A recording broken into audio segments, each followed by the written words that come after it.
High price Lord. இன்னைக்கு நம்ம topic happiness during difficulty. மகிழ்ச்சி உபத்திரவத்திலும், சந்தோஷம், மனநிறைவு, நிம்மதி, இது எல்லாம் எதுல இருக்கு? பணத்திலா? இல்ல, இது எல்லாமே நம்மை நாம் பார்க்கும் கோணத்தில் இருக்கு அப்படின்னு சொல்லலாம். புரியல, நம்மை நாம் யாருடன் ஒப்பிட்டு பார்க்கிறோன்றதுல இருக்கு.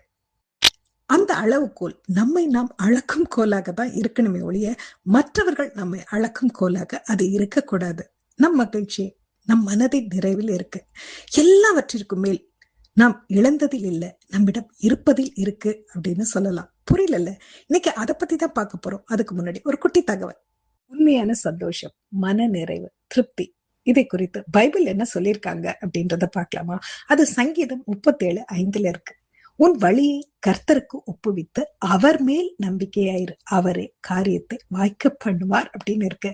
அப்படி நம்ம இருந்தா சங்கீதம் 16:11 ஜீவ மார்க்கத்தை எனக்கு தெரியப்படுத்துவீர், உம்முடைய சமூகத்தில் பரிபூரண ஆனந்தமும் உம்முடைய வலது பரிட்சத்தில் நித்திய பேரின்பமும் உண்டு. அது மட்டுமா, திருப்தி, நிறைவு இப்படி வரும் அப்படின்றது புரியுது. யோவான் 6:35 என்னிடத்தில் வருகிறவர்கள் ஒரு காலம் பசியடையான், என்னிடத்தில் விசுவாசிக்கிறவன் ஒரு காலம் தாகமடையான். சோ திருப்தி, மன நிறைவு, சந்தோஷம் எப்படி எங்க இருக்குன்றது புரியுது இல்லையா? இன்று நம்ம பார்க்க போகும் நபர் ஸ்டீஃபன் ஹாக்கிங். அவருக்கு சின்ன வயசுலே உடலில் ஒவ்வொரு பாகமும் உறுப்பும் செயலிழந்து கொண்டே போகும் வியாதி.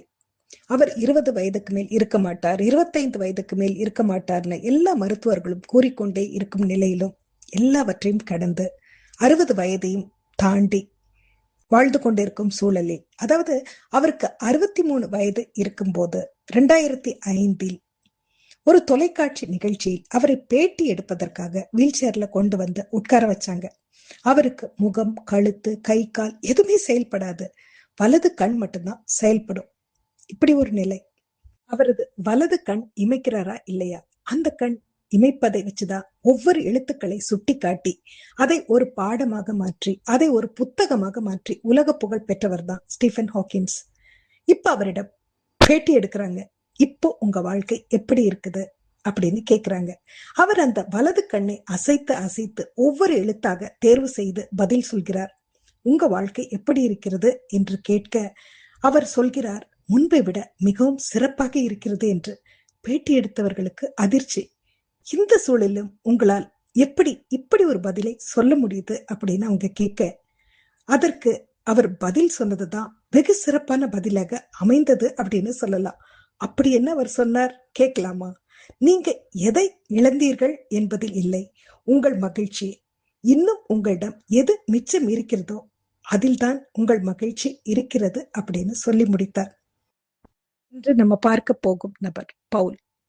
பவுல் கிறிஸ்தவத்தின் ஒரு அடையாளமாக கூட சொல்லலாம். ஆனா பவுல் தன் பாடுகளை பற்றி சொல்லும் போது, அதாவது 2 கொரிந்தியர் 11 இருக்கு, யூதர்களால் ஒன்று குறைய 40 அடியாக 5 தரம் அடிக்கப்பட்டேன், 3 தரம் மீறுதல்களால் அடிக்கப்பட்டேன், 1 தரம் கல்லெறி உண்டேன் அப்படின்னு சொல்லிக்கிட்டே போவாரு. அடிக்கப்பட்டேன், கல்லெறி உண்டேன், கப்பர் சேதத்தில் இருந்தேன், எல்லாவித மோசங்களிலும் இருந்தேன், அப்படி சொல்லிக்கிட்டே போவாரு.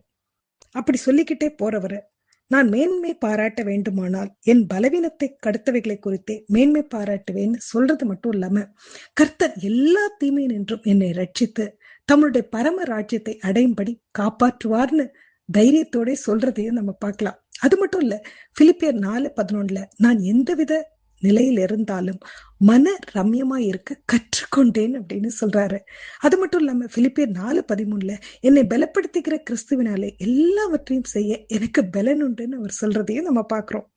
இது எல்லாத்துல இருந்தோ நமக்கு என்ன புரியுதுன்னா, எது நம்மிடம் இல்லையோ அது நம் மகிழ்ச்சி அல்ல, எது நம்மிடம் இருக்கிறதோ அதுதான் நம்ம மகிழ்ச்சியை நிர்ணயிக்குது அப்படின்றது புரியுது. எது நம்மை விட்டு சென்றாலும் நம்மிடம் ஆவியானவர் இருந்தால் நாம் பசியடைய மாட்டோம், ஒரு காலம் தாகமடைய மாட்டோம் அப்படின்றது புரியுது. பவுலின் வாழ்விலிருந்து யார் நம்மை விட்டு சென்றாலும் எது நடந்தாலும் அது நம் சந்தோஷத்தை நிர்ணயிப்பதில்லை. அவருடைய சமூகத்தில் இருப்பவர்களுக்கு நித்திய பேரின்பம் உண்டு அப்படின்றது புரியுது. ஸ்டீஃபன் வாழ்விலிருந்து எல்லாவற்றிற்கு மேல் நம் மகிழ்ச்சி, திருப்தி, மன நிறைவு நம் மனதின் நிறைவில் தான் இருக்கு. அது நாம் அளக்கும் கோலாக தான் இருக்கணும் அப்படின்றது புரியுது. நாம நம்மளை எப்படி பாக்குறோம்? செல்ஃப் டெஸ்ட் பண்ணிக்கலாமா? Have a nice day. Bye bye and take care.